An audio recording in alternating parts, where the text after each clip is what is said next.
대지도론 제8권 14. 초품 중 광명을 놓으시다를 풀이함 이경.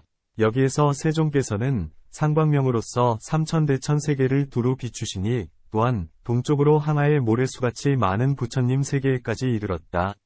나아가 시방에 이르기까지도 역시 그와 같았으니 어떤 중생이든지 이 광명을 만나면 반드시 안욕따라 삼약삼보리를 얻었다. 논, 문, 앞에서 이미 온몸으로 미소 지으시고 털구멍으로부터 광명을 놓았거늘 어찌하여 이제 다시 상광을 놓아 시방세계를 비추는가? 답. 사람들이 다른 광명을 보면 부처님의 광명이 아니라 하다가 부처님의 상광이 차츰 크게 비추는 것을 보고는 이것이 참으로 부처님의 광명이다 라고 하면서 마침내 안욕따라 삼약삼보리에 이르게 된다. 문. 어떤 것을 상광이라 하는가? 답. 부처님의 네 둘레에 각각 한 길, 장, 위 광명이 있는데 보살에게는 태어나자마자 이것이 있다. 이는 30 이상이 하나로서 장광상이라고 한다. 문. 부처님은 어째서 상광이 한 길을 넘지 않는가? 답. 일체의 부처님들의 상광은 한량이 없어서 항상 시방세계를 비추시나니 석가모니불의 신통한 몸의 광명도 한량이 없으셔서 혹 한 길, 100길, 천만억 길에서 삼천대천 세계와 시방세계에 이르기까지 두루 채우니 모든 부처님의 상법과 같다. 다만 오탁세에서는 중생들이 덕이 적고 지혜가 적으므로 한 길의 광명만을 받는다. 만일 더 많은 광명을 받게 되면 지금의 중생들은 복이 얇고 근기가 둔하여 눈으로 그 광명을 감당할 수가 없다. 마치 사람이 하늘의 몸, 천신을 보면 실명하는 것과 같으니 광명은 치성하나 눈의 힘은 미약하기 때문이다. 만일 중생들이 근기가 영리하고 복이 중해지면 부처님은 곧 그들을 위해 한량없는 광명을 놓으신다. 또한 어떤 사람은 부처님의 상광을 보고는 환희하며 해탈을 얻는다. 비유하건대 국왕이 항상 먹던 음식으로 남은 것을 신하들에게 내려주면 받은 자는 몹시 기뻐하는 것과 같다. 부처님도 또한 이와 같아서 어떤 사람이 부처님의 갖가지 다른 광명을 보면 기뻐하지 않지만 부처님의 상광을 보면 반드시 안욕따라 삼약삼보리에 이르는 것이다. 경. 여기에서 세종께서는 광장설상을 내시어 삼천대천 세계를 두루 덮으시고는 빙글에 미소 지으셨으며 그 혀뿌리로부터 한량없는 천만억의 광명을 내셨다. 이 낱낱의 빛은 천잎의 금빛 보배꽃으로 변하고 그 꽃 위에는 모두 화연한 부처님이 가부좌를 맺고 앉아 육바라밀을 말씀하시니 듣는 중생으로서 듣는 자는 반드시 안욕따라 삼약삼보리를 얻었다. 다시 시방으로 항하의 모래수같이 많은 부처님 세계에 이르기까지 모두가 그와 같았다. 논, 문. 불세종께서는 큰 덕이 있으시고 존귀하시거늘 어찌하여 길고 넓은 혀를 내미셔서 천박한 듯한 모습을 지으셨는가? 답. 위의 세 가지 광명으로 시방의 중생을 비추어 해탈을 얻게 하셨다. 이제 입으로 마하바냐바라밀을 말씀하시고자 하시나 마하바냐바라밀은 매우 깊어서 알기 어렵고 이해하기 어렵고 믿어받들기 어렵다. 그러므로 넓고도 긴 혀를 내밀어 증거로 삼으셨으니 혀의 모습이 이러할진대 그 말씀은 반드시 진실하리라는 것이다. 옛날 어느 때 부처님이 사바제 나라에서 안거를 마치신 뒤에 아난이 부처님을 모시고 여러 나라를 유행하셨다. 어느 바라문의 성에 이르려 하니 바라문 성의 왕은 부처님의 신묘한 덕이 응히 여러 사람을 교화하고 많은 사람의 마음을 감동시킨다는 것을 알고 있으므로 생각하기를 지금 그가 여기에 오신다면 누가 다시 나를 좋아하겠는가 했다. 그리고는 곧 제안하는 영을 내렸다. 누구든지 부처에게 음식을 주거나 부처의 말을 듣는다면 500냥의 금을 벌금으로 내야 한다. 그렇게 제안이 있은 뒤 부처님은 그 나라에 도착하시어 아난을 데리고 바로를 들고 성에 들어가 걸식을 하셨다. 하지만 성 안의 사람들이 모두 문을 닫고 대꾸도 하지 않으므로 부처님은 빈 바로로 성을 나오셨다. 이때 어느 집에 늙은 하인이 있었는데 그는 깨진 질그릇에 쉰 뜬물을 담아 가지고 문 밖에 나와 버리려 하다가 불세종께서 빈 바로로 오시는 것을 보았다. 그 늙은 하인은 부처님의 상호가 금빛을 이루고 100호, 6개, 장광이 있는데 바로는 비어 있어 밥이 없는 것을 보고는 생각했다. 이렇게 신비한 사람이라면 응당 하늘의 공양을 받으실 터인데 이제 몸소 내려와서 바로를 들고 걸식을 하시는 것을 보니 이는 반드시 큰 자비를 베푸시어 모든 중생을 가엾이 여기시기 위해서이리라. 그리고는 신심이 청정해져서 좋은 공양을 올리려 했으나 뜻을 잃을 길이 없었다.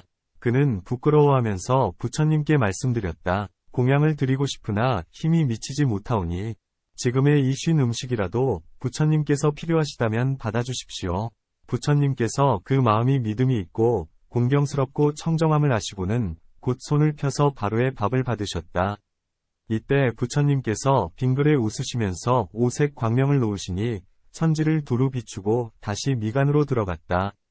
아난이 합장하고 무릎을 세우고 끌어앉아 부처님께 말씀드렸다. 세존이시여, 지금 웃으신 인연의 뜻을 알고자 하옵니다.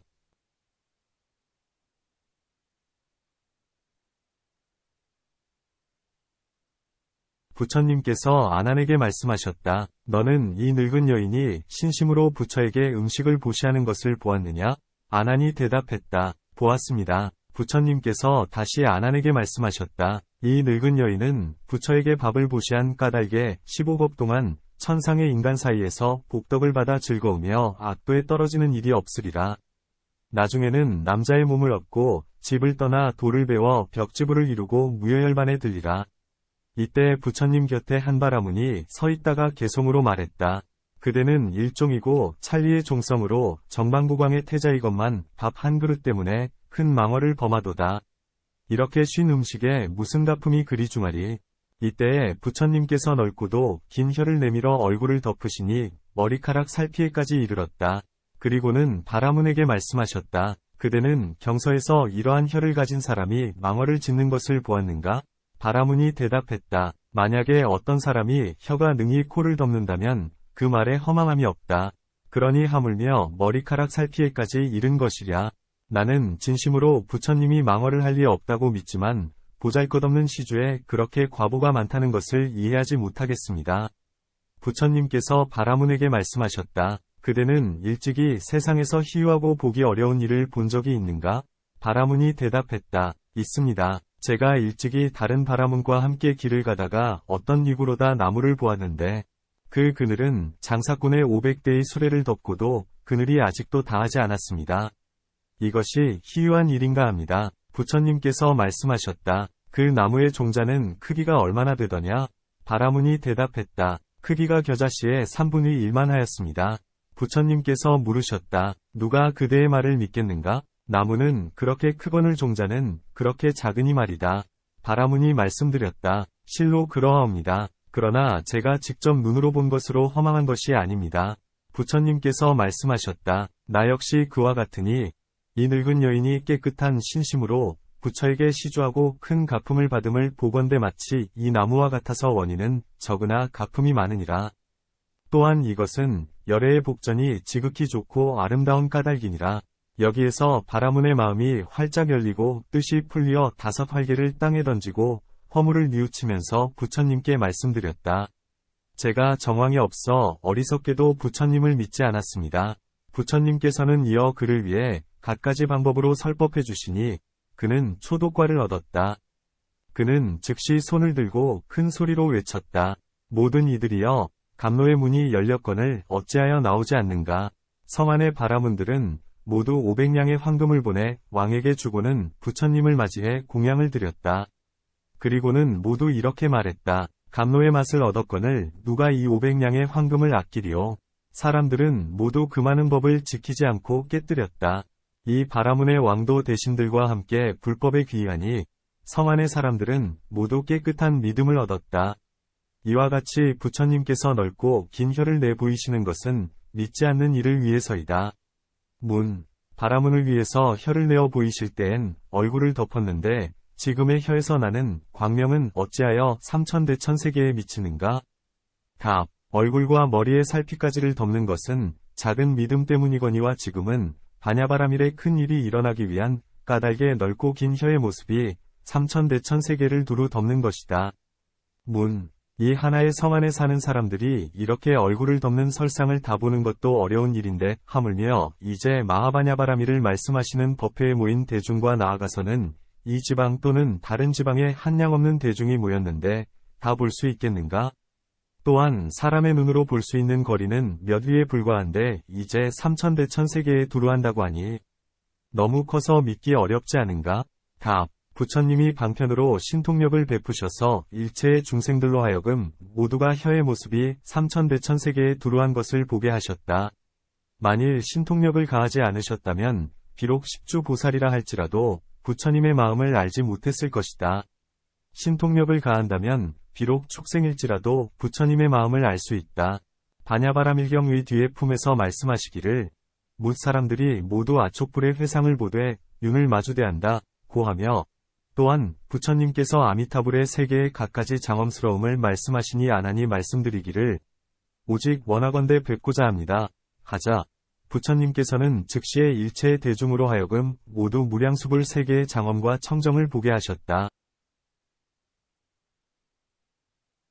부처님의 혀의 모습을 보는 것도 또한 그와 같아서 부처님께서 넓고 긴 혀로서 삼천대천세계를 두루 덮으신 뒤에 문득 웃으셨으니 웃으신 인연은 앞에서 설명한 것과 같다. 문. 전에 이미 혀로부터 광명을 놓았거늘 이제 또한 어찌하여 혀뿌리로부터 광명을 놓으시는가? 답. 일체의 중생들로 하여금 깊은 믿음을 내게 하기 위해서이다.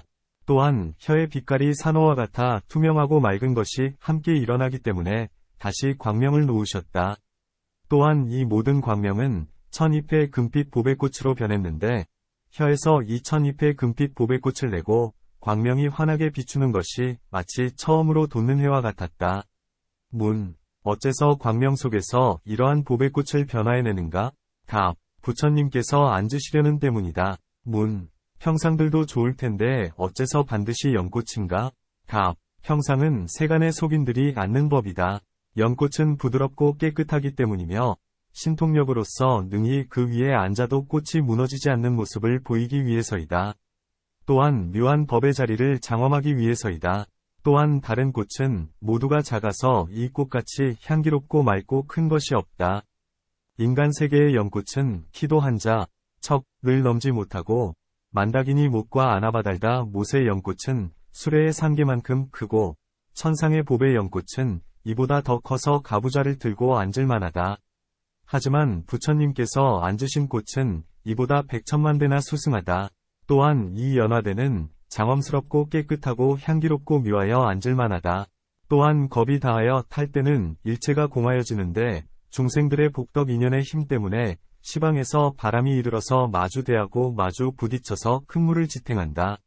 물 위에는 1000개의 머리에 이 1000개의 손과 발을 가진 사람이 있는데 위뉴라 한다.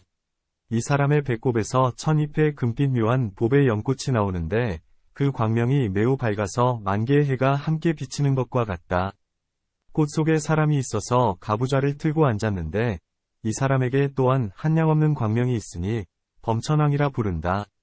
이 범천왕의 가슴, 심에서 8아들이 태어났고 그 8아들이 하늘, 땅, 인간을 내었다.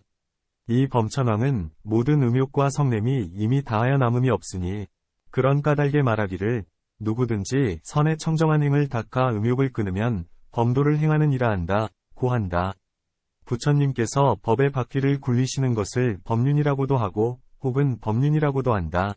이 범천왕은 연꽃 위에 앉아 있는데 그러므로 부처님들께서도 세속의 법을 따라 봅의 연꽃 위에 가부좌를 들고 앉으셔서 육바라밀을 말씀하시니 이 가르침을 듣는 이는 반드시 안욕따라 삼약삼보리의 경지에 이르고야 마는 것이다.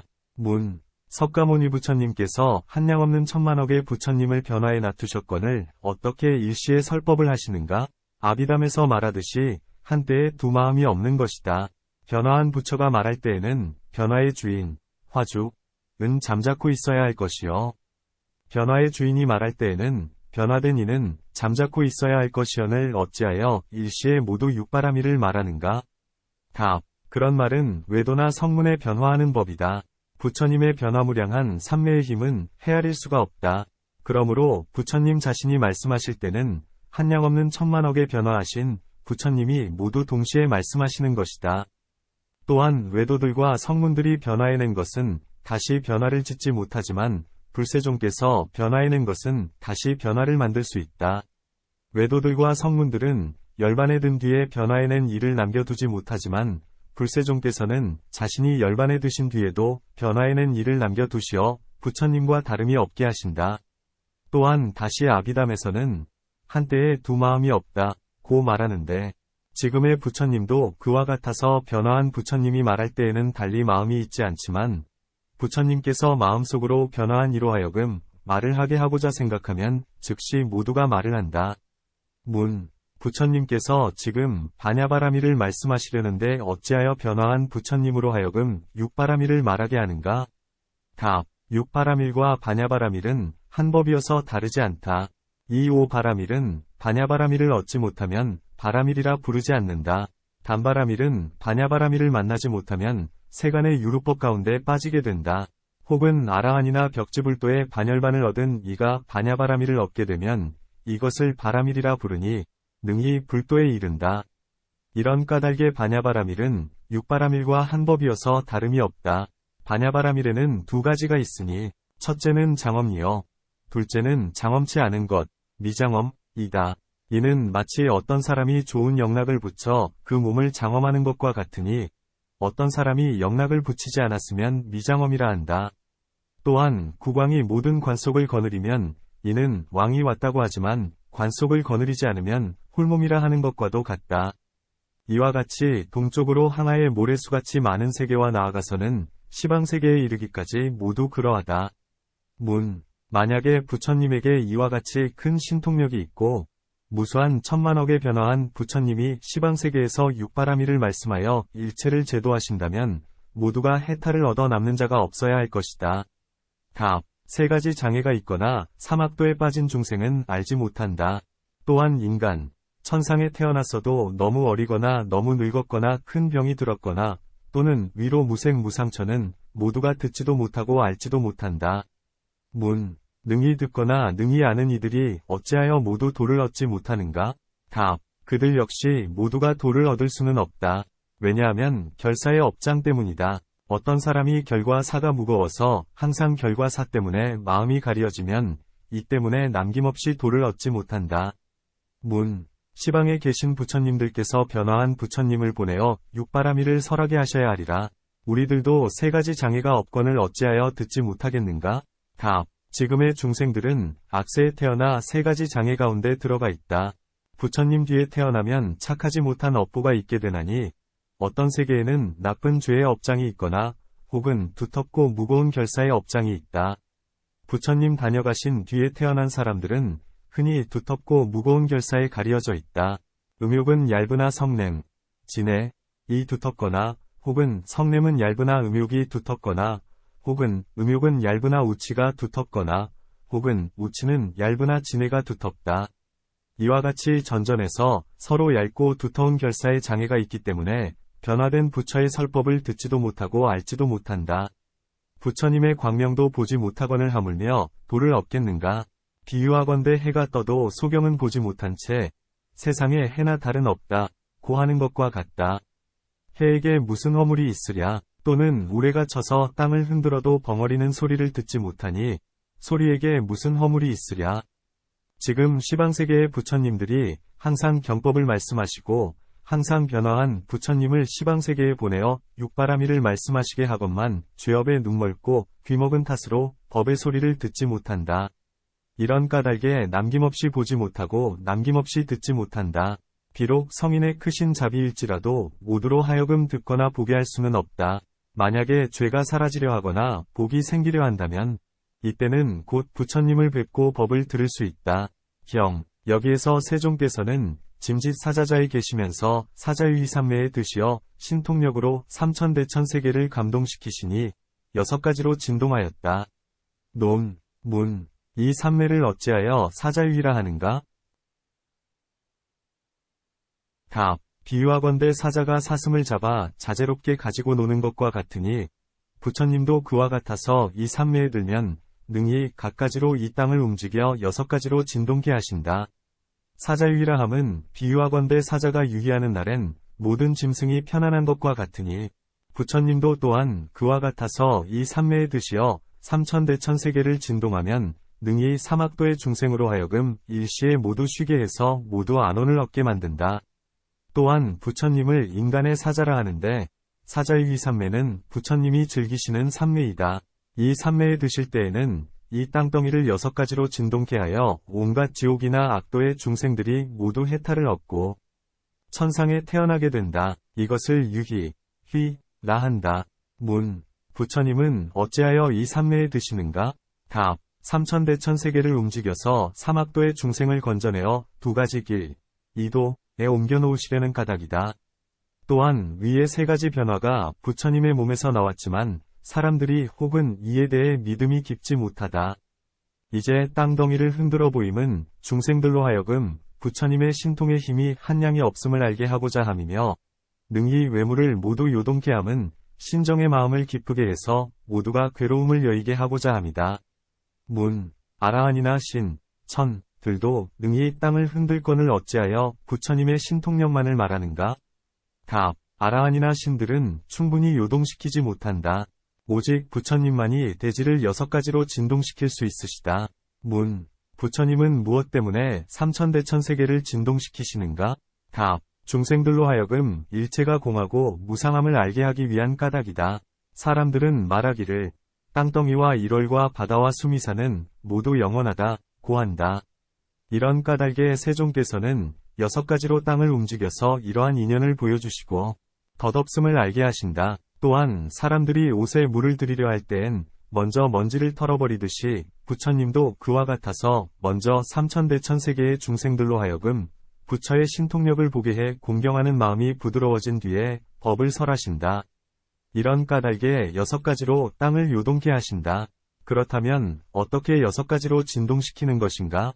경, 동쪽에서 솟아 서쪽으로 잠기고, 서쪽에서 솟아 동쪽으로 잠기고, 남쪽에서 솟아 북쪽으로 잠기고, 북쪽에서 솟아 남쪽으로 잠기고, 가에서 솟아 중간으로 잠기고, 중간에서 솟아 가로 잠겼다.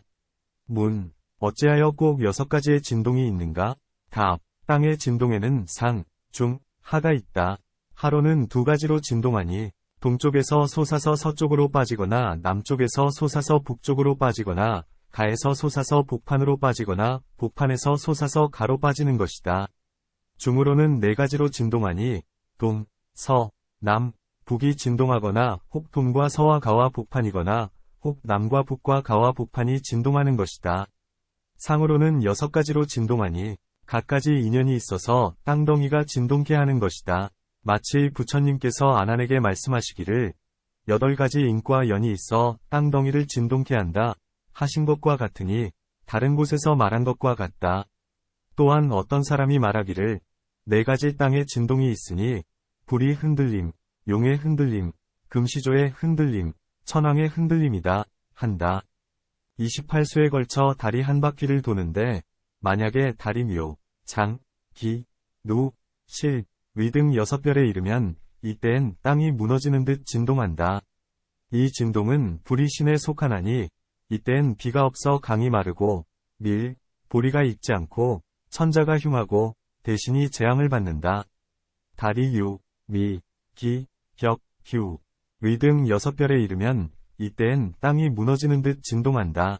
이 진동은 용신에 속하나니 이때엔 비가 없어 강이 마르고 보리가 익지 않고 천자가 흉하고 대신이 재앙을 받는다. 각, 방, 달이 심, 각, 방, 여, 허, 정, 필, 자, 두 등 9별에 이르면 이때엔 땅이 무너지는 듯 진동한다. 이 진동은 천재에 속하나니 이때엔 시절이 편안하고 비, 바람이 마땅하여 천자가 길하며 대신이 복을 받고 백성이 편안하다. 또한 땅이 진동하는 인연에 작은 것도 있고 큰 것도 있다. 한 연부제가 진동하거나 4천하, 1천, 2천, 3천대천세계를 진동하되 작게 진동하는 것은 작은 인연 때문이다. 복덕이 있는 이가 태어나거나 죽으면 한 나라가 진동하니 이것이 작은 진동이다. 큰 진동은 큰 인연 때문이니 부처님이 처음 탄생하실 때나 처음 성불하실 때나 열반에 드시려 할 때엔 삼천대천세계가 모두 진동하니 이것이 큰 진동이다. 이제 부처님께서는 중생을 많이 모으시려 하기 때문에 이 땅덩이를 6가지로 진동케 하신 것이다. 또한 반야바라밀에서 보살들에게 수기를 주시기를 장차 부처가 되리라 고 하셨는데 부처님은 천지의 큰 주인이시니 이때의 지시는 나 이제야 주인을 만났도다 라며 크게 기뻐한다. 그러므로 땅이 진동한다. 비유하건대 국왕이 처음 즉위하면 신하와 백성이 모두 기뻐 경축하면서 만세를 부르고 기쁨에 겨워 노래하고 춤을 추는 것과 같다. 또한 삼천대천세계 중생의 복덕 인연 때문에 이 땅덩이와 산하, 수목 등 일체의 사물이 있건만 중생들은 덧없음을 모른다. 그러므로 부처님께서 복덕과 지혜의 큰 힘으로 이 세계를 움직여 중생의 복덕은 미미하고 얇아서 모두 닳아 없어지고 마침내는 무상으로 돌아간다는 것을 알리시는 것이다. 경, 땅이 모두 부드러워지니 중생들로 하여금 화평하고 기쁘게 했다.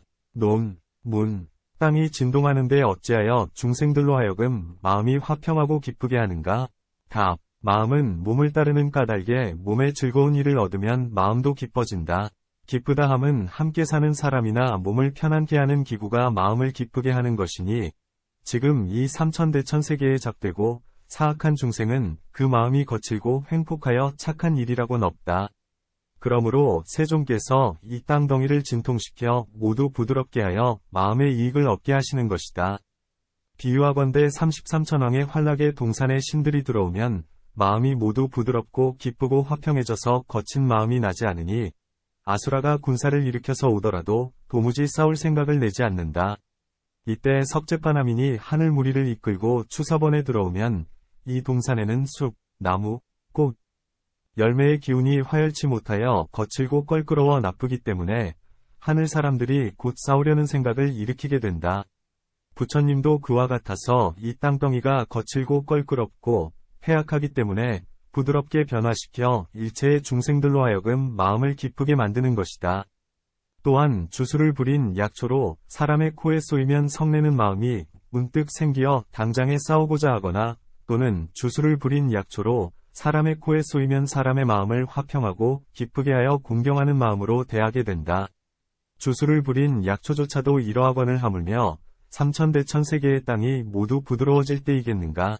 경, 이 삼천대천세계 가운데에 지옥, 악귀, 축생과 그리고 8가지 어려운 곳, 환란처, 이 즉시에 해탈을 얻어 하늘세계에 태어났으니 사천왕천처에서 타화자재천에 이르기까지였다. 논, 문, 부처님이 사자유이삼매에 드시기만 하여도 응이 지옥, 악귀, 축생 및 그 밖의 8가지 어려운 중생을 모두 해탈케 하여 사천처나 나아가서는 타화자재천에까지 태어나게 하거늘 무엇 때문에 다시 복을 닦고 선을 행해 비로소 과보를 받는가? 답, 이는 위에서 말한 바와 같나니 복덕이 많은 이는 광명을 보고 해탈을 얻고 죄의 때가 깊은 이는 땅이 진동하고서야 비로소 깨닫는다. 비유하건대 해가 돋아서 연못 위를 비추면 익은 것은 먼저 피고 익지 않은 생 것은 피지 않는 것과 같다. 부처님도 그와 같아서 먼저 광염을 놓으심에 복이 있고 지혜가 예리한 자는 먼저 해탈을 얻으며 그 복이 아직 익지 않고 지혜심이 예리하지 않다면 이 때문에 아직 해탈을 얻지 못한다. 부처님께서는 크게 자비로우시어 균등하게 일체를 제도하시어 애증이 없으시다. 또한 어떤 사람이 과일나무를 흔들면 익은 것은 먼저 떨어지듯이 부처님도 그와 같으시다. 이 삼천대천세계는 마치 나무와 같아서 그것을 흔드는 분은 부처님이시니 먼저 제도되는 이는 과보가 익었고 아직 제도되지 못하는 이는 그 과보가 덜 익은 것이다. 문, 무슨 까닭에 착한 마음의 인연으로 6개의 하늘에만 태어나고 새끼나 무새끼에는 태어나지 않는가? 답, 부처님께서 이 중생들을 제도하여 도의 증과를 얻게 하고자 하시나 무새끼에서는 몸이 없기 때문에 설법해주지 못한다. 새끼에는 싫어하는 마음이 없어서 도를 얻기 어렵고 선정의 쾌락이 많은 까닭에 지혜의 마음이 둔해진다. 또한 부처님이 신통력으로 감동시켜 이 삼천대천세계의 땅을 모두 부드럽게 하시는데 중생들은 마음으로 믿어 기쁨을 얻는 까닭에 6개의 하늘에 태어나고 사선 및 사공정을 행하지 않기 때문에 새끼나 무새끼에는 태어나지 못한다. 문, 오중이 무상, 공, 무아이건을 어떻게 하늘이나 인간에 태어나며 누가 태어나고 누가 죽는가? 답, 이 일은 참보살품에서 이미 자세히 말하였거니와 이제 다시 간략히 말하리라. 그대가 말하기를 오중이 무상, 공, 무아이다 고 했는데 이 반야바라밀 가운데에서는 오중의 항상함과 무상함, 공함과 공하지 않음, 유아, 무아가 없다. 만약에 외도들처럼 실화를 구하고 찾아도 이는 얻을 수 없는 것이어서 다만 거짓 이름일 뿐이다. 갖가지 인연이 화합해서 있으므로 이런 이름이 있을 뿐이다. 비유하건대 환인이 서로 죽이면 사람들은 죽은 것으로 보고 환술로서 다시 일으키면 사람들은 다시 살아나는 것으로 보는 것과 같다. 생사란 이름일 뿐 실체가 없는 것이다. 세속의 법에는 실로 생사가 있으나 실상의 법에는 생사가 없다. 또한 나고 죽는 사람에게는 생사가 있으나 나고 죽지 않는 사람에게는 생사가 없다. 그것은 왜냐하면 나거나 죽지 않는 사람은 큰 지혜로서 능히 생사의 모습을 깨뜨리기 때문이다.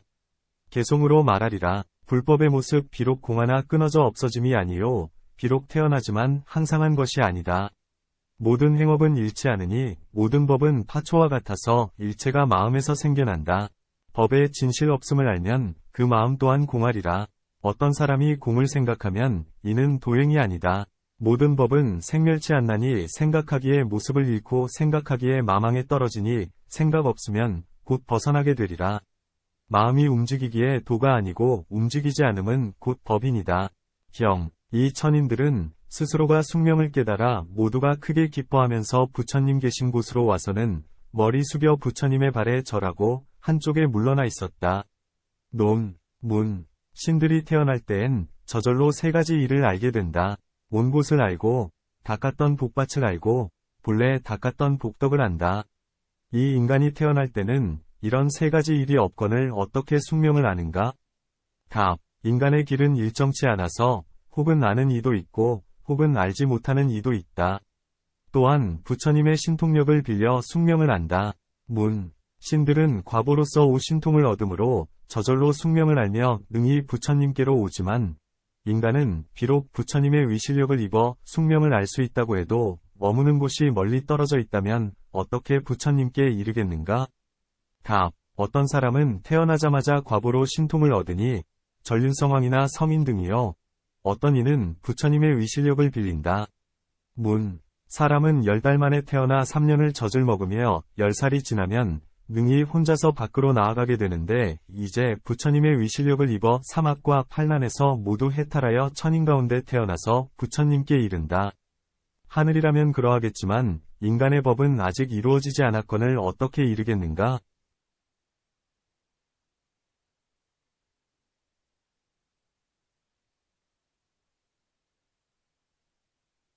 답. 오도이 태어나는 법이 각각 같지 않다. 하늘과 지옥은 모두 화생이다. 아비는 두 가지로 태어나니 태생과 화생이다.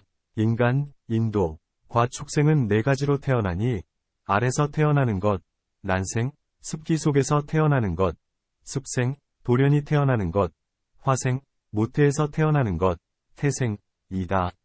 알에서 태어난다는 것은 비사구미가라의 어미, 비사구미가라모, 가 낳은 32명의 아들과 같은 경우로 이를 난생의 사람이라 한다. 어미 비사구가 32개의 알을 낳았다. 알을 까니 32명의 아들이 태어났는데 모두 장사가 되었다. 미가라는 큰 아들의 이름이며 그 어미는 세 번째 독과를 얻었다. 이러한 것을 난생이라 한다. 습생이란 음나발이 음녀가 정수리로 전륜성왕을 낳은 것과 같은 경우로 이러한 것을 습생이라 한다. 화생이란 부처님이 사부대중과 함께 유행하셨는데 비구니 가운데 아라바라는 이가 있어 땅에서 변화해 나왔으며 또한 겁초의 사람이 처음 날 땐 모두가 화생이었다. 이러한 것들을 화생이라 한다. 태생이라 함은 보통 사람이 태어나는 것과 같은 경우이다. 화생으로 태어난 사람은 즉시에 장대해져 능히 부처님께 이르게 되며 사람에게는 과보로 얻은 신통력으로 능히 부처님 계신 곳에 이르게 된다. 또한 부처님께서 위실력을 빌려 능히 부처님께 이르기도 한다. 이와 같이 시방의 항하에 모래수같이 많은 세계의 땅이 모두 6가지로 진동하니 일체의 지옥, 악귀, 축생 및 8가지 어려운 곳에 이르기까지가 모두 해탈을 얻고 천상에 태어나 6째 하늘에까지 이르렀다. 삼천대천세계에는 중생들이 많아서 한량 없고 헤아릴 수 없거늘 어찌하여 다시 시방의 항하에 모래수같이 많은 세계의 중생에까지 미치는가? 답. 부처님의 힘은 한량이 없으셔서 비록 삼천대천 세계의 중생을 다 제도하여도 그것은 일부에 지나지 않는다. 그러므로 다시 시방세계에까지 이르는 것이다. 문. 석가모니 부처님께서 큰 위실력으로 시방세계를 널리 제도하시거늘 어찌하여 다른 부처님이 필요한가? 답. 중생이 한량이 없어 일시에 이거지는 것이 아니기 때문이다. 또한 중생의 인연이 각각 다르기 때문이니 성문의 법에서 말씀하시기를 사리불과 인연이 있는 제자는 사리불 이외에는 부처님이라도 제도하지 못하거늘 하물며 다른 사람이겠는가 했다. 또한 이제 다만 동쪽으로 하나의 항아의 모래수같이 많은 세계만을 말하고 둘, 셋, 넷 나아가서는 천, 만, 억 항아의 모래수같이 많은 세계는 말하지 않았다. 또한 세계가 끝없고 한량 없기 때문이니 만일 끝이 있고 한량이 있다면 중생도 다할 수 있으리라. 그러므로 시방에 한량 없는 세계의 부처님들이어야 제도할 수 있는 것이다. 경. 그때 삼천대천 세계의 중생으로서 태어나면서 눈이 먼 이, 생맹는 보게 되고, 귀먹은 이는 듣게 되고, 벙어리는 말하게 되고, 미친 이는 정신이 돌아오고, 산란한 이는 안정되고, 벗은 이는 옷을 얻고, 줄이고 목마른 이는 배부름을 얻고, 병든 이는 치유되고, 모습이 흉하게 무너진 이는 형체가 갖추어졌다. 논, 문. 중생들의 고통과 근심이 백천가지 있거늘 부처님께 신통력이 있다면 어찌하여 두루 해탈을 얻게 하지 않는가? 답. 모두를 다 구제하지만 지금은 대략 거친 것만을 말했다. 마치 갖가지 번뇌, 결사가 있어도 간략히 말해 삼독이라 하는 것과 같다. 문. 다만 눈먼이가 보게 되었다고만 해도 될 것이언을 어찌하여 태어나면서 운이 먼 자, 생맹라 하는가? 답. 태어나면서 눈이 먼 자는 전생의 죄가 무거운 까닭이다. 죄가 무거운 이도 보게 되거늘 하물며 가벼운 이이겠는가? 문. 전생에 어떤 무거운 죄가 있기에 태어나면서 눈이 먼 자가 되는가? 답. 중생들의 눈을 망가뜨리거나 중생들의 눈을 뽑아내거나 바른 소견의 눈을 깨뜨려도 죄가 없다고 말한다면 이런 사람은 죽어서 지옥에 떨어지고 죄과가 다해 사람이 되더라도 나면서부터 운이 멀게 된다. 또한 불탑 안의 화주나 등명을 훔치거나 아라한 벽지불의 탑에서 화주나 등명을 훔치거나 그 밖의 복전에서 광명을 약탈하면 이러한 갖가지 전생의 업이 인연이 되어 눈을 잃는다. 금생에서 병이 나거나 혹은 구타에 의해 실명하면 이는 금생의 인연이다. 또 96종의 눈병은 사나가야광도 고치지 못하는데 부처님만이 능히 고쳐주어 보게 한다. 또한 먼저 볼 수 있게 한 뒤에 지혜의 눈을 얻게 함이니 귀먹은 자가 들을 수 있게 하는 것도 이와 같다. 문. 태어나면서 눈이 먼 이가 있다면 어찌하여 태어나면서 귀가 들리지 않는 이 생롱는 없는가? 답. 태어나면서 눈이 먼 이는 많지만 태어나면서 귀가 들리지 않는 이는 적다. 그러므로 말하지 않는다. 문. 무슨 까닭에 벙어리가 되는가? 답. 귀가 먹는 것은 전생의 인연이다. 스승의 가르침을 받지 않거나 행하지 않고 도리어 화를 내면 이런 까닭에 귀가 먹는다. 또한 중생들의 귀를 끊거나 중생들의 귀를 망가뜨리거나 부처님의 탑이나 스님들의 탑을 훔치거나 착한 사람들의 복전에서 종, 건치, 방울, 해 및 북을 훔치면 이런 죄보를 받게 된다. 이러한 것들은 갖가지 전생의 업을 인연한다. 금생의 인연은 병이 들거나 구타당하는 일이니 이러한 것들이 금생의 인연으로 벙어리가 되는 것이다. 문. 벙어리는 말을 하지 못하는데 무슨 죄를 지었기에 벙어리가 되는가? 답. 전생에 남의 혀를 끊었거나 혹은 입을 막았거나 혹은 나쁜 약을 주어서 말을 못하게 했거나 혹은 스승이나 부모의 가르침을 듣고도 그 말을 막아 끊고 비방하거나 혹은 사악한 자가 되어 죄와 복을 믿지 않고 바른 말씀을 깨뜨리면 지옥의 죄를 받고 세상에 태어나 사람이 되어도 벙어리가 되어 말을 하지 못한다. 이러한 갖가지 인연 때문에 벙어리가 된다.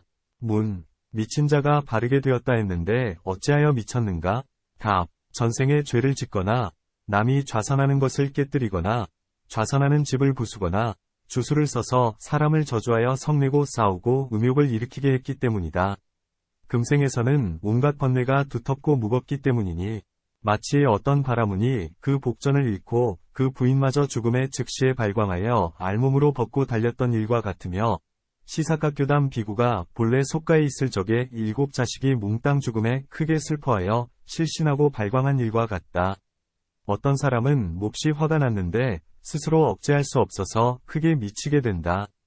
어떤 우치한 사람은 사악한 까닭의 죄를 몸에 바르고 머리칼을 뽑고 발가벗고 미쳐 날뛰면서 똥을 먹는다. 어떤 사람은 풍병, 열병, 중병 등에 걸려 미친다. 어떤 사람은 악귀가 쉬어서 미치고, 어떤 사람은 어리석게도 빗물을 마시고 미친다. 이처럼 정신을 잃어버리는 갖가지 경우를 미쳤다고 하는데, 부처님을 뵙게 되는 까닭에 광증이 낫게 되는 것이다. 문, 어지러운 자가 안정되었다 하였는데, 미친 것, 광, 이 곧 어지러움, 난, 이건을 어찌하여 구별하는가? 답, 어떤 사람은 미치지 않았더라도 마음이 많이 흐트러지고 어지러운 것이 마치 원숭이가 가만히 있지 못하는 것과 같나니, 이러한 것을 어지러운 마음이라 한다. 또한 지나치게 일에 바쁘고 마음이 일에 집착되어 있으면 곧 심력을 잃고 도를 감당해내기 어렵게 된다. 문, 어지러운 마음에는 어떠한 인연이 있는가? 답, 착한 마음이 차츰 얇아지고 착하지 못한 경지를 따르나니 이를 마음의 어지러움이라 한다. 또한 이런 사람은 무상함을 관찰하거나 죽음의 모습을 관찰하지 못하고 세상의 공함을 관찰하지 못한 채 수명에 애착하고 갖가지 사물을 계교하여 갖가지로 흩어져 달리나니 그러므로 마음이 어지럽다. 또한 불법 안에서 내면의 즐거움을 구하지 않고 밖의 즐거움만을 구하여 즐거움의 원인을 따르고 쫓나니 그러므로 마음이 어지럽다. 이렇게 어지러운 사람은 부처님을 뵙게 됨으로써 그 마음이 집중되어진다. 문, 앞에서는 미친 자가 바르게 되었다 말했는데 이제는 벗은 자가 옷을 얻었다 한다. 광증을 제거하였거늘 어찌하여 다시 벗은 자가 있는가?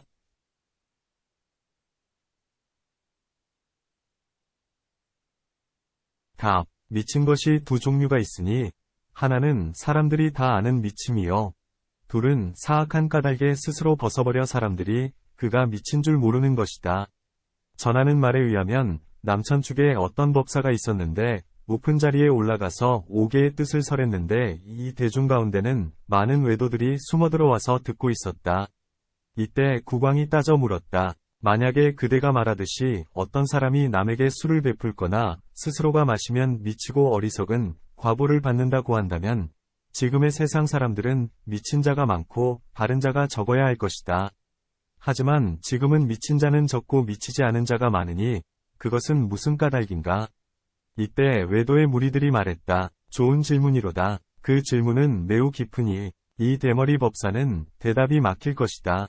왕은 예리한 지혜를 지녔도다. 이때 법사는 손가락으로 외도들을 가리킨 뒤에 다른 이야기를 계속했다. 왕은 곧 그 뜻을 알아들었으나 외도들은 다시 왕에게 말했다. 왕의 질문이 매우 깊으시기에 저 사람은 어찌 대답할지 알지 못한 채 부끄러워서 손가락을 들었단 일을 이야기하는 것입니다. 왕이 외도들에게 말했다. 이 높은 자리에 앉으신 법사께서는 손가락을 가리켜 벌써 대답을 다 하셨다. 다만 그대들을 보호하기 위하여 말로써 드러내시지 않았을 뿐이다. 손가락으로 그대들을 가리킨 것은 그대들이 미쳤고 적지 않게 미쳤음을 말한 것이다. 그대들은 제, 를 몸에 바르고 발가벗었으되 부끄러움이 없으며 사람의 해골에다 똥을 담아서 먹고 머리칼을 뽑고 가시 위에 눕고 거꾸로 매달리고 코에 불을 쏘이고 겨울에는 물에 들고 여름에는 불에 쪼이는 등 이 같은 갖가지 행위는 길이 아니고 모두 미친 짓이다. 또한 그대들의 법에서는 고기를 팔거나 소금을 팔면 당장에 바라문의 법을 범한다 하면서 하늘의 제사, 천사, 지내는 동안에 소를 보시해주면 곧바로 그것을 팔아버리면서 스스로의 법대로 행한다고 말한다. 소가 곧 고기이권을 이는 사람들을 속이는 짓이다. 어찌 실수가 아니겠는가? 또한 말하기를 기라의 물속에 들어가면 죄의 때가 제거된다고 한다. 이는 죄와 복에 인연이 없다는 말이니 그렇다면 고기나 소금을 팔면 어찌하여 죄가 되는가? 기라의 물에 들어가면 능히 죄의 때를 제한다 하는데 만약에 죄를 제한다면 복도 제해야 할 것이다. 어떤 기람, 이 기에 이렇게 인도연도 없는 일들에서 구태여 인연이 되겠는가? 이것이 미친 짓이다. 이러한 갖가지 미친 모습이 그대들에게 있으니 법사께서는 그대들을 보호해주기 위해 손가락으로 가리키기만 하시고 말씀은 안 하신 것이다. 이것을 발가숭이, 나형, 위 광증이라 한다. 또한 어떤 사람이 빈궁하여 옷이 없거나 혹은 옷이 해져서 남루하면 부처님은 신통력으로서 그로 하여금 옷을 얻게 하신다. 문, 줄인 자가 배부르게 되고 목마른 자가 물을 얻었다고 했는데 그렇다면 어찌하여 줄임과 목마름이 있는가? 답. 복덕이 얇기 때문에 전생에는 인이 없었고 금생에는 연이 없다. 그러므로 줄이고 목마르다. 또한 이 사람은 전생의 부처님, 아라한, 벽지불의 음식이나 친한 이 음식을 약탈했다. 비록 부처님의 세상을 만났더라도 여전히 줄이고 목마르니 죄가 무겁기 때문이다. 문. 지금의 나쁜 세상에 태어났을 때 좋은 음식을 얻는 이가 있고 부처님을 만나는 세상에 태어났을 때 줄이고 목마른 이가 있다. 만약에 죄인이라면 부처님을 만나는 세상에 나지 않아야 할 것이요. 복인이라면 악세에 나지 않아야 할 것인데 어찌하여 그러한가? 답. 업보의 인연이란 각각 다르다. 어떤 사람은 부처님을 배울 인연은 있으나 음식의 인연이 없고 어떤 사람은 음식의 인연은 있으나 부처님을 배울 인연은 없다. 비유하건대 검은 독사가 많이 줄을 안고 누웠는데 어떤 아라한이 걸식을 해도 밥을 얻지 못하는 것과 같다. 또한 가섭불 때에 형제 두 사람이 출가하여 돌을 닦았는데 한 사람은 계를 지키고 병을 읽고 좌선했으나 한 사람은 널리 단어를 구하면서 온갖 복업을 닦았다. 석가모니 부처님께서 세상에 나타나시기에 이르러 한 사람은 장자의 집에 태어났고 한 사람은 크고 흰 코끼리로 태어났는데 힘이 능히 도적의 무리를 무찌를 수 있었다. 장자의 아들은 출가하여 돌을 배워 육신통을 얻은 아라한이 되었으나 복이 얇아서 밥을 빌기 어려웠다. 다른 날 바루를 들고 성에 들어가서 두루 걸식해도 끝내 밥을 얻지 못한 채 흰 코끼리의 마구까지 왔다가 왕이 코끼리에게 갖가지로 풍족하게 공양하는 것을 보고 말하기를 나나 너나 모두 죄와 허물이 있도다 라고 하였다. 이에 코끼리는 충격을 받아 사흘 동안이나 먹지를 않았다. 코끼리를 지키는 사람이 겁이 나서 도인의 뒤를 쫓아와 만나서 물었다. 그대가 무슨 주술을 썼기에 우리 왕의 코끼리가 병이 나서 음식을 먹지 않는가? 아라한이 대답했다. 이 코끼리는 전생의 나의 아우였어. 함께 가섭불 때에 출가하여 도를 배웠는데 나는 다만 계를 지키고 좌선하고 경을 읽을 뿐 보시를 행하지 않았고 아우는 널리 단어를 구하여 보시를 지었지만 계행을 지키거나 학문을 닦지 않았어. 그는 계행도 지키지 않고 경전도 읽지 않고 좌선도 하지 않았으므로 이제 이렇게 큰 코끼리가 되었지만 보시의 행을 많이 닦았기에 음식과 도구가 갖가지로 풍족한 것이요. 나는 도만을 닦고 보시를 닦지 않았기에 이제 비록 도를 얻었으나 밥을 얻지 못하는 것이요. 이런 까닭의 인연이 같지 않아서 비록 부처님 세상을 만난다 해도 줄이고 목마는 것이다. 문. 이 여러 중생들은 어떻게 배가 부르게 되는가? 답. 어떤 사람이 말하기를 부처님이 신통력으로 밥을 만들어내어 배부르게 하신다 하고 또한 어떤 사람은 다음과 같이 말한다. 부처님의 광명이 몸에 닿으면 줄이거나 목마르지 않게 하신다. 비유하건대 여위만이조와 같으니 그것을 어떤 사람이 생각만 하여도 기가를 면하거늘 부처님을 만나서이겠는가. 병든 자가 쾌차하였다고 했는데 병에는 두 가지가 있으니 전생에 지은 업의 과보로 갖가지 병을 얻는 것과 금생의 냉, 열, 풍등 때문에 역시 갖가지 병을 얻는 것이 있다. 금생의 병에는 두 가지가 있다. 첫째는 속의 병이니 오장이 고르지 못한 채 굳게 맺혀 결견, 묵은 병, 숙진, 이요. 둘째는 겉에 병인이 달리는 수레나 말에 치거나 구덩이에 떨어지거나 무기, 곤장 등에 의한 갖가지 병이다. 문. 무슨 인연으로 병을 얻는가? 답. 전생에 채찍질하고 매질하고 고문하고 약탈하고 가두고 결박하는 등 갖가지 방법으로 중생들을 괴롭혔기 때문에 금생에 병을 얻는다. 또한 금생에 몸조심하기를 알지 못한 채 음식을 조절하지 않고 앉거나 눕기를 때 없이 하면 이런 까닭에 갖가지 병을 얻으니 이와 같이 해서 404가지의 병이 생긴다. 부처님의 실력으로 병든 자가 나을 수 있나니 경에 이런 말이 있다. 부처님께서 사바제 나라에 계실 때 어떤 거사가 부처님과 승려들을 집으로 청해서 음식을 들게 했다. 부처님께서 정사에 계시면서 공양을 받으시는 데는 5가지 인연이 있으니 첫째는 선정에 드시려 할 때요. 둘째는 하늘 무리들에게 설법하시려 할 때요.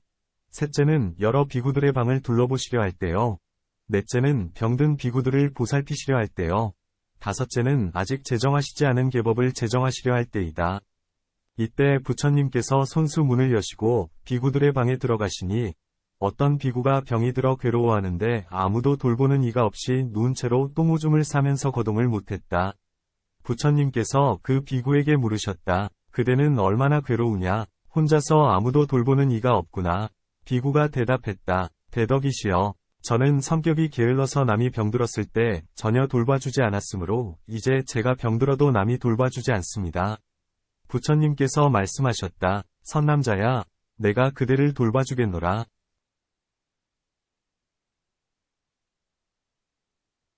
이때 석재파나의 백성들은 물을 주었고 부처님께서 손으로 그의 몸을 어루만져 주셨다. 몸을 만져주시니 온갖 고통이 즉시 제거되고 나서 몸과 마음이 안온해졌다. 이때 세종께서는 그 병든 비구를 일일 이 부축해 일으켜서 방 밖으로 데리고 나와 목욕을 시키고 옷을 갈아입힌 뒤에 다시 조심스레 방으로 데리고 들어가서 자리를 펴고 앉게 하셨다. 그리고는 부처님께서는 병든 비구에게 말씀하셨다. 그대가 오랫동안 얻지 못한 일을 얻으려 하지 않았고, 이르지 못한 곳에 이르고자 하지 않았고, 알지 못한 일을 알려고 하지 않았으므로 이토록 많은 고통을 받고 있느니라.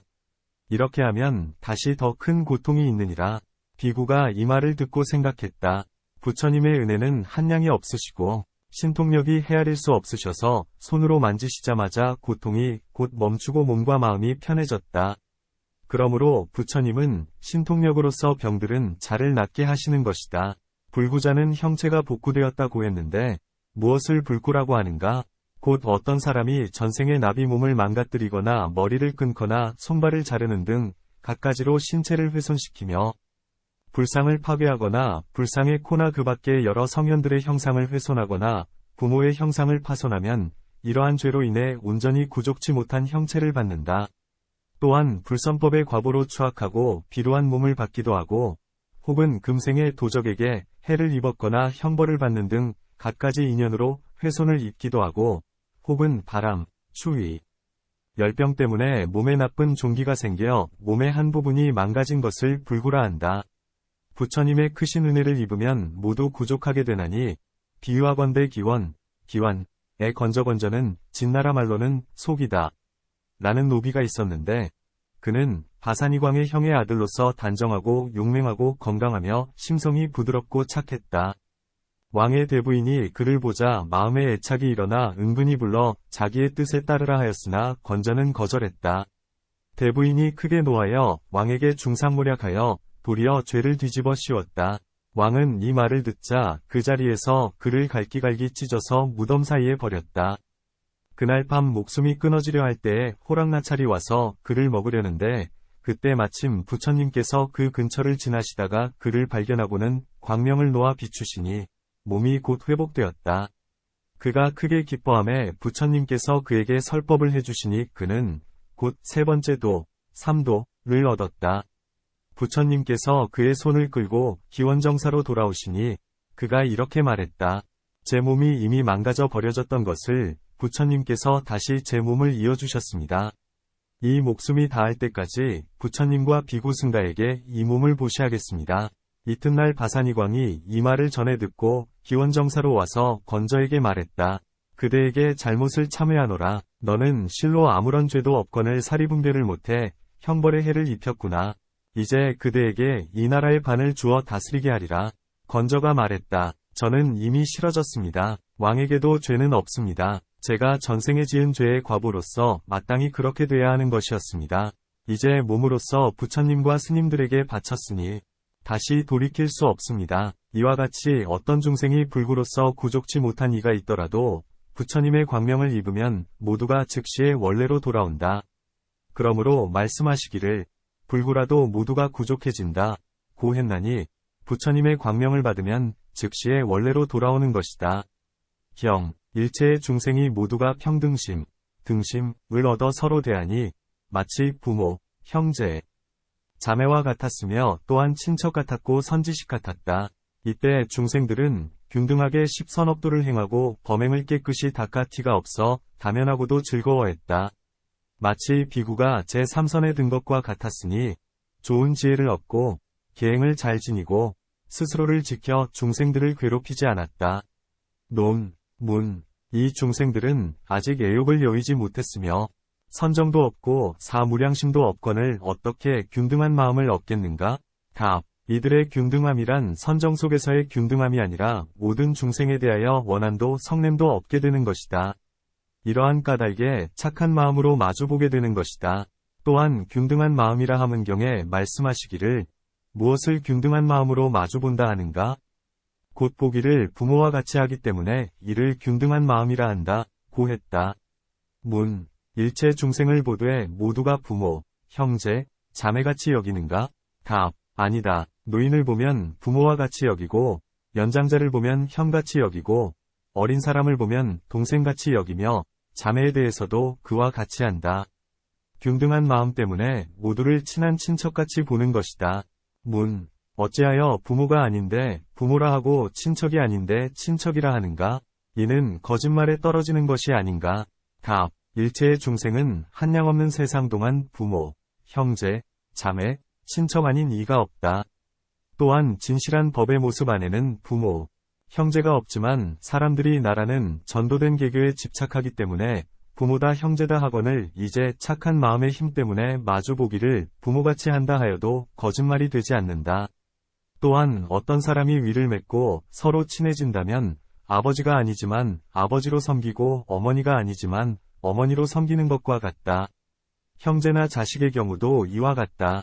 사람은 자식일지라도 악을 행하면 내쫓아 버리고 남의 성바지라도 선을 행하면 자식처럼 기르나니 서로 대하는 것이 균등한 마음이다. 이런 개송이 있다. 남의 부인을 어머니같이 보고 남의 재물을 불같이 보고 모든 일을 친척같이 보면 이를 균등한 봄이라 한다. 이때 중생들이 균등하게 십선업도를 행하였다라고 했는데 신업도에 세 종류가 있으니 살생하지 않음, 훔치지 않음, 삿된 음행을 하지 않음이다. 구업도에 네 종류가 있으니 거짓말 않음, 이간질 않음, 욕하지 않음, 꾸민말 않음이요. 위업도에 세 종류가 있으니 탐내지 않음, 해치지 않음, 삿된 소견 없음이다. 스스로가 살생하지 않고 남을 시켜 살생하지 않고 살생치 않는 일을 보면 찬탄하고 살생을 피하는 일을 보면 대신 기뻐한다. 이와 같이 나아가 사견에 이르기까지 각각 네 가지가 있다.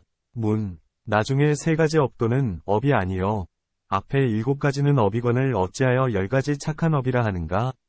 답. 적은 편을 버리고 많은 편을 쫓기 때문에 통틀어 업도라 한다. 나중에 세 가지가 비록 업은 아니나 능히 업을 일으키기도 하고 또한 업이 되기도 하기 때문에 통틀어 업도라 부른다. 이제 범행을 깨끗이 닦아 티가 없다 함을 풀이하리라. 문. 위에서 십선업도를 행함을 설하였으니 이 이치가 이미 구족하거늘 이제 어찌하여 다시 범행을 깨끗이 닦는다고 말하는가? 답. 어떤 사람은 십선업도를 행하기는 하나 음욕을 끊지 못하는 이가 있다. 이제 다시 여기에서 범천행을 행하는 것을 찬탄하였으니 음욕을 끊게 된다. 그러므로 범행을 깨끗이 닦는다 하는 것이다. 티가 없어졌다고 했는데 음욕을 행하는 사람은 몸을 망치고 나쁜 소문이 퍼진다. 그러기 때문에 음욕을 끄는 사람을 찬탄해서 티가 없어졌다고 한다. 이제 다면하여 쾌적하다 함을 풀이하리라. 문. 이는 어떤 즐거움인가? 답. 이 즐거움이 두 가지가 있으니 내적인 즐거움, 내악, 과 열반의 즐거움, 열반악, 이다. 이 즐거움은 오진, 진에서 오는 것이 아니다. 비유하건대 돌틈에서 나는 샘이 밖에서 오는 것이 아니라 속에서 나오는 것과 같아서 균등한 마음씨를 행하고 범행을 닦고 십선업도를 얻고 청정하여 티가 없게 되면 이를 내적인 즐거움이라 한다. 문. 이 즐거움은 어느 세계에서 걸리는가? 욕계에 걸리는가? 색계에 걸리는가? 무색계에 걸리는가? 답. 이 즐거움은 욕계에서는 걸리기도 하고 걸리지 않기도 하다. 색계와 무색계에서는 걸리지 않는다. 지금 말하기를 마치 비구가 제3선에 든 것 같다 고 했는데 만일 색계에서 걸리는 것이라면 마치 비구가 제3선을 얻는 것 같다고 말하지는 않았을 것이다. 그러기에 색계에서 걸리는 것이 아님을 알 수 있다. 이 경지는 욕계의 마음에 희락을 내고 온몸에 가득 채우니 마치 보드라운 풀, 난소에다 몸을 담그면 몸이 유연해지며 화평하고 즐거운 것과 같다. 걸리지 않는다고 함은 바냐바라밀의 모습을 관찰하면 모든 법이 나지도 멸하지도 않아 진실한 지혜를 얻고 마음에 집착이 없이 형상 없는 즐거움이 있으니 이것이 걸리지 않는다는 것이다. 문. 부처님께서 말씀하시기를 열반이 으뜸가는 즐거움이다 하셨거늘 어찌하여 제3선천의 즐거움을 말하는가? 답. 두 가지 즐거움이 있으니 느낌의 즐거움, 수학, 과 느낌이 다한 즐거움, 수진학이다. 느낌이 다한 즐거움이란 온갖 오음이 다하여 다시는 태어나지 않는 것으로 이는 곧 무여열반의 즐거움이다. 능히 근심과 번뇌를 제하여 마음속이 환하니 이를 즐거운 느낌, 락수라고 한다. 이러한 즐거운 느낌이 제3선 가운데 가득히 들어차 있으니 이런 까닭에 말하기를 비유하건대 제3선천의 즐거움 같다 고 말하는 것이다. 문. 초선과 이선에도 즐거운 느낌이 있거늘 어찌하여 제3선만 말하는가? 답. 즐거움에는 상, 중, 하가 있는데 하는 초선이요, 중은 이선이요, 상은 삼선이다. 초선에 두 가지가 있으니 낙근과 희근이다. 오식과 상응하는 것이 낙근이고 위식과 상응하는 희근이다. 이 선에서의 의식과 상응하는 것은 희근이며 제3선에서의 의식과 상응하는 것은 낙근이다. 일체의 사계 안에서 3선을 제하고는 달리 의식과 상응하는 낙근이 없다. 이는 오식은 분별할 수도 없고 이름의 특징도 알 수 없어서 안식이 생함은 손가락을 튀기는 순간이지만 의식은 이미 생겨나 있는 것이다. 이런 까닭에 오식과 상응하는 낙근은 만족한 즐거움이 될 순 없으며 의식과 상응하는 낙근만이 만족한 즐거움이 된다. 이런 까닭의 삼선 가운데에는 공덕이 적으며 즐거움이 많은 까닭의 배사, 승처, 일체의 입이 없다. 이 삼선을 지나서는 다시 즐거움이 없다. 그러므로 말하기를 비유하건대 비구가 제3선천에 든 것과 같다 고 말한다. 이제 일체 중생이 모두가 좋은 지혜를 얻었으며 계행을 지니고 스스로를 보호하고 중생을 괴롭히지 않았다 함을 풀이하리라. 문. 무슨 까닭의 즐거움에 이어 모두가 좋은 지혜를 얻었다 고 말하는가? 답. 사람이 즐거움을 얻기 전엔 능히 공덕을 지을 수 있지만 즐거움을 얻은 뒤엔 마음이 즐거움에 집착되므로 공덕을 짓지 않는 예가 많다. 그러므로 즐거움 뒤에 차례로 마음이 좋은 지혜를 얻었다 한다. 좋은 지혜란 계행을 지니고 스스로를 보호하고 중생을 괴롭히지 않는 것이다. 문. 계행을 지님을 일러 스스로를 지킨다고 하며 또한 중생을 괴롭히지 않는다고 하는 것이다. 그런데 무슨 까닭에 다시 스스로를 보호하고 중생을 괴롭히지 않는다고 거듭 말하는가? 답. 몸과 입으로 짓는 선은 계행을 지닌다고 하며 마음을 거두어 선으로 나아가는 것은 스스로 보호한다고 하고 중생을 괴롭히지 않는다고 한다. 또한 일체의 공덕은 모두 계, 정, 해에 포석되는데 계행을 잘 지닌다 함은 계에 포석되고 스스로를 보호한다 함은 정에 포석되고 중생을 괴롭히지 않는다 함과 선정에서의 자등의 공덕은 해에 포석된다. 문. 누구도 계행을 잘 지키지 않는다고 말하지 않거늘 어찌하여 계행을 잘 지닌다고 하는가? 답. 바라문같이 세간법에 집착하는 이들은 이렇게 말한다. 집을 버리고 계를 잘 지킨다면 이는 종자를 끊는 사람이 된다. 또한 스스로의 힘으로 재물을 얻어 널리 공덕을 짓는다면 이러한 이에게는 복덕이 있다. 출가한 자는 걸식하여 자신도 꾸려나가지 못하거늘 어떻게 공덕을 짓겠는가? 이러한 것을 일러 계행을 잘 지니는 이를 꾸짖는다고 한다. 또한 어떤 사람은 세상을 법으로 다스리는데 집착되어 스스로를 잘 보호하는 사람을 꾸짖어 이렇게 말한다. 사람은 법으로 다스려서 선을 상주고 악을 벌주어야 한다. 법을 범해서는 안 되며 존귀하고 친한 일을 벌여서는 안 된다. 법을 세워 세상을 구제하면 그 이익됨이 크거늘 무엇 때문에 자기 몸 하나만을 좋게 하려고 스스로를 보호하며 무사에 빠져 세상이 어지러워도 바로 잡지 않고 사람이 급해도 구제하지 않는가? 이러한 것을 일러 스스로를 보호하는 이를 꾸짖는다고 한다. 또한 어떤 사람은 중생을 괴롭히지 않는 것을 꾸짖어 이렇게 말한다.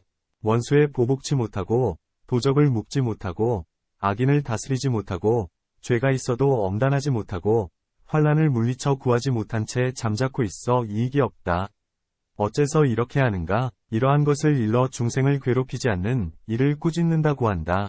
이런 개송이 있다. 사람이 용맹하지 못하면 세상에 살아서 무엇하리요? 친한 이가 위태해도 구제 못하니 마치 땅 위에 선 나무장승이로다. 이러한 갖가지 착하지 그릇된 말을 하는 것을 일러 중생을 괴롭히지 않는 이를 꾸짖는다고 한다. 그러나 이 천인들은 모두 좋은 지혜를 얻고 계행을 잘 지니고 스스로를 보호하고 중생을 괴롭히지 않는다.